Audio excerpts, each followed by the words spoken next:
നമസ്കാരം. വെളിച്ചം ചാനലിലേക്ക് സ്വാഗതം. 2026 ജനുവരി 18 മുതൽ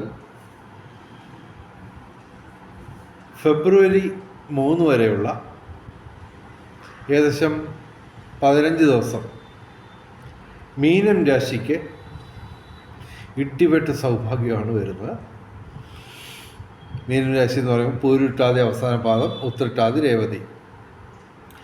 മീനം രാശിക്ക് ഏറ്റവും പ്രധാനമായിട്ടുള്ള സംഭവം എന്ന് പറഞ്ഞു കഴിഞ്ഞാൽ, അപ്പോൾ ഈ ജനുവരി 13 തൊട്ട് 4 ഗ്രഹങ്ങൾ ജനുവരി 17 രാശി മാറുന്നുണ്ട്. അത് ഇവർക്ക് അനുകൂലമാണ്. ഓക്കെ, മീനം രാശിക്ക്. മീനം രാശി എന്ന് പറയുമ്പോൾ അവർക്ക് 11ാം ഭാവത്തിൽ ലാഭസ്ഥാനത്താണ് ഈ 4 ഗ്രഹങ്ങളുടെ യോഗം വരുന്നത്. സൂര്യൻ, ബുധൻ, ചൊവ്വ, ശുക്രൻ ഇവയെല്ലാം കൂടി 11ാം ഭാവത്തിൽ ലാഭസ്ഥാനത്ത് വരികയാണ്. അപ്പോൾ ഇവർക്ക് മീനം രാശിക്ക് കുറേ കാലമായിട്ട് വലിയ ബുദ്ധിമുട്ടൊക്കെ ആയിരുന്നു. ഒരു 1-2 വർഷത്തോളം വളരെയധികം ബുദ്ധിമുട്ടായിരുന്നു. പക്ഷേ ഇവിടെ ഈ ദിവസങ്ങളിൽ ഏകദേശം 15 ദിവസം, അതായത് ജനുവരി 18 തൊട്ടാണ് പ്രധാനമായിട്ട് നേട്ടം ഉണ്ടാകുന്നത്. പക്ഷേ ജനുവരി 13 ശുക്രൻ മകരം രാശിയിൽ വരുമ്പോൾ തന്നെ നല്ല ഫലങ്ങൾ കണ്ടു തുടങ്ങും. പിന്നെ ജനുവരി 14 സൂര്യൻ മകരം രാശിയിൽ വരുമ്പോൾ അവിടെയും ഇവർക്ക് നേട്ടമാണ്. നേട്ടങ്ങളുടെ എണ്ണം കൂടും, നേട്ടങ്ങളുടെ ബാഹുല്യം കൂടും. ഇത് കൂടാതെ ചൊവ്വ 16-ാം തീയതി, ജനുവരി 16-ാം തീയതി 11ാം ഭാവത്തിൽ ലാഭസ്ഥാനത്ത് വരുന്നു. ഓക്കെ, കൂടാതെ ബുധൻ 17-ാം തീയതി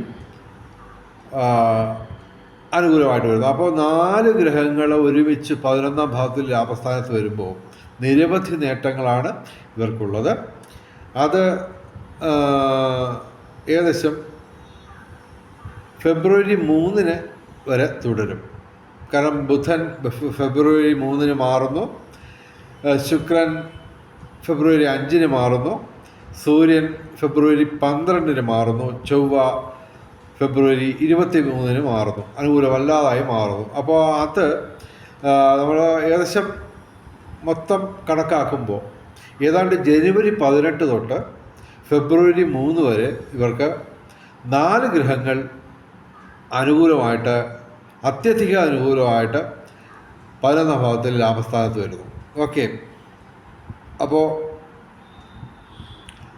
ഇവർക്ക് എന്തൊക്കെയാണ് നേട്ടങ്ങൾ? പ്രധാനമായിട്ടും ധനവരവ് വിവിധ സ്രോതസ്സിൽ നിന്നുണ്ടാവും.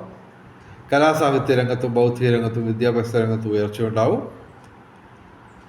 കൂടാതെ തൊഴിൽപരമായിട്ടുള്ള വിജയം.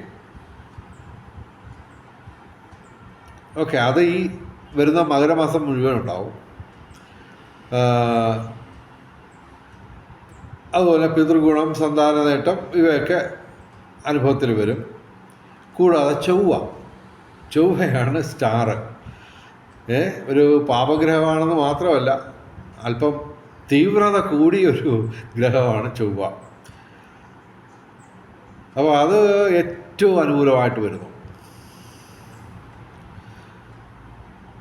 സൂര്യനും ചൊവ്വയും കൂടി അനുകൂലമായിട്ട് വരുമ്പോൾ പിതൃസ്വത്ത് ലഭിക്കാം.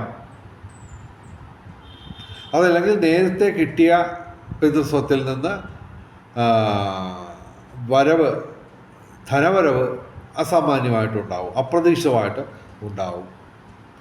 ഓക്കെ, അപ്പോൾ സൂര്യനും ചൊവ്വയും ശുക്രനും കൂടി ഒരുമിച്ച് യോഗം ശരിയാണ്. അപ്പോൾ ഈ പറയുന്ന കാലയളവിൽ ഇവർക്ക് കൃത്യമായിട്ട് പറഞ്ഞാൽ കോടികൾ വരെ വരുമാനം വന്നേക്കാം. കാരണം ഈ ഭൂമി ക്രയവിക്രയങ്ങൾ വരുന്നുണ്ടല്ലോ. ഞാൻ പറഞ്ഞല്ലോ, പിതൃസ്വത്ത്. ചൊവ്വ ഈ ഭൂമിയുടെ വകുപ്പ് തീരുമാനിക്കുന്ന ഗ്രഹമാണ് ചൊവ്വ. അപ്പോൾ ഭൂമി കച്ചവടം എന്ന് പറയുമ്പോൾ മിക്കവാറും എല്ലാം 10 ലക്ഷത്തിന് മുകളിലൊക്കെയുള്ള ടേൺ ഓവർ ആയിരിക്കും. അത് ചിലപ്പോൾ കോടികൾ വരെ വന്നെന്ന് വരാം. അപ്പോൾ അത് പണമായിട്ട് വന്നില്ലെങ്കിലും പിതൃസ്വത്ത് ലഭിക്കുക വഴി കോടികളുടെ സ്വത്ത് നിങ്ങൾക്ക് നിങ്ങളുടെ പേരിൽ വന്നേക്കാം. പിന്നെ രാഷ്ട്രീയ രംഗത്തും പൊതുരംഗത്തും ഉയർച്ചയുണ്ടാവും.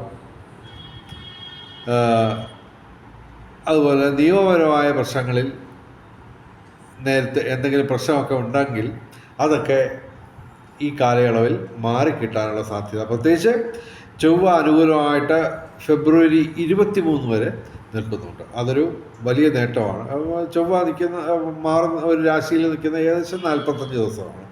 അപ്പോൾ ഈ ദിവസങ്ങളിൽ 40-45 ദിവസം ഇവർക്ക് ഈ ഭൂമി ക്രയവിക്രയങ്ങളിലൂടെ നേട്ടം പ്രതീക്ഷിക്കാം.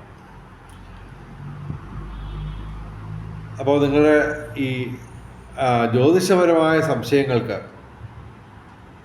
എന്നെ വാട്സാപ്പിൽ ബന്ധപ്പെടുകയാണെങ്കിൽ, ദയവേത് ഫോൺ വിളിക്കരുത്, പകരം വാട്സാപ്പിൽ ബന്ധപ്പെടുകയാണെങ്കിൽ ഞാൻ മറുപടി പറയുന്നതാണ്. അതായത് എൻ്റെ വാട്സാപ്പ് നമ്പർ 9847291363.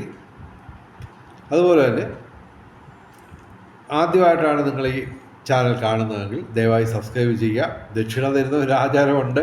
ദക്ഷിണയ്ക്ക് പകരം ദയവേത് ഞങ്ങളുടെ ചാനൽ സബ്സ്ക്രൈബ് ചെയ്യുക. നേരത്തെ സബ്സ്ക്രൈബ് ചെയ്തവർ ലൈക്ക് ചെയ്യുക, ഷെയർ ചെയ്യുക, കമൻറ്റ് ചെയ്യുക, ഹൈപ്പ് ചെയ്യുക. ഓക്കെ. അപ്പോൾ വെളിച്ചം ചാനലിൻ്റെ മുഴുവൻ പ്രേക്ഷകർക്കും സർവകാര്യ വിജയം, സർവ്വവിധ സൗഭാഗ്യം, രാജകീയ സുഖഭോഗങ്ങൾ, അപ്രതീക്ഷിത ധനലാഭങ്ങൾ, അപ്രതീക്ഷിത സൗഭാഗ്യങ്ങൾ ഇവ ഗുരുവായൂരപ്പൻ അനുഗ്രഹിച്ചു തന്ന് എല്ലാവരുടെയും ജീവിതത്തിൽ വെളിച്ചവും ഐശ്വര്യവും സമ്പൽ സമൃദ്ധിയും വന്നു ചേരട്ടെ എന്ന് പ്രാർത്ഥിച്ചുകൊണ്ട് വീഡിയോ അവസാനിപ്പിക്കുന്നു. നമസ്കാരം, ശുഭദിനം.